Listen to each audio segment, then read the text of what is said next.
অলপ অৰূপ কুমাৰ দেৰ অলপ বিতৰ্কিতটো বেছি হৈ থাকে মই হাক দিছোঁ যে বেছি মানে পাখি গজিব নালাগে অলপমান ভাল কৰি থাকিব লাগে ৰাইজৰ মৰম আদৰত থাকিব লাগে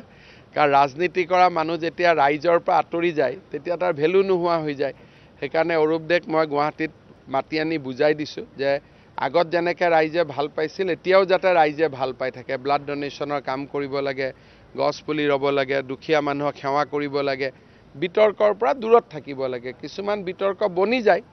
কিন্তু ঘৰত সমষ্টিত লাগি থাকিলে বিতৰ্ক কৰিবও মানুহে সুযোগ নাপাব সব যে বিতৰ্ক সঁচা তেনেকুৱা নহয় কিন্তু নিজক বচাই চলিলে সকলোৰে কাৰণে ভাল অলপ অৰূপ কুমাৰ দেৰ অলপ বিতৰ্কিতটো বেছি হৈ থাকে মই হাক দিছোঁ যে বেছি মানে পাখি গজিব নালাগে অলপমান ভাল কৰি থাকিব লাগে ৰাইজৰ মৰম আদৰত থাকিব লাগে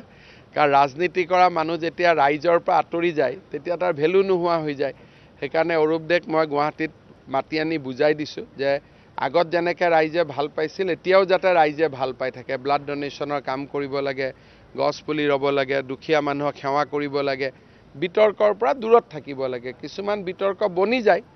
কিন্তু ঘৰত সমষ্টিত লাগি থাকিলে বিতৰ্ক কৰিবও মানুহে সুযোগ নাপাব সব যে বিতৰ্ক সঁচা তেনেকুৱা নহয়